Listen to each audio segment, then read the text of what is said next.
بسم اللہ الرحمن الرحیم۔ آج مجھ سے ایک خاتون نے رابطہ کیا اور اس نے کہا کہ ہم قربانی کیسے کریں، ہمارے اوپر حالانکہ قرض ہے۔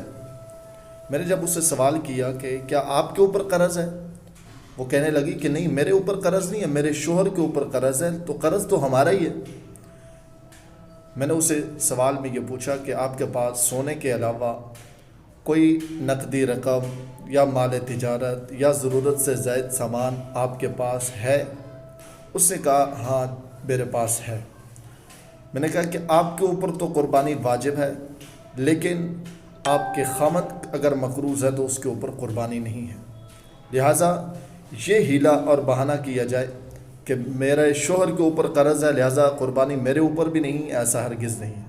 اس غلط فہمی کو دور کیجیے اور قربانی کے دنوں میں قربانی کر کے اللہ کے رضا کے لیے اللہ کے نبی صلی اللہ علیہ وسلم کی سنت کو اور اس عظیم سنت کو زندہ کیجیے۔ جزاک اللہ خیر۔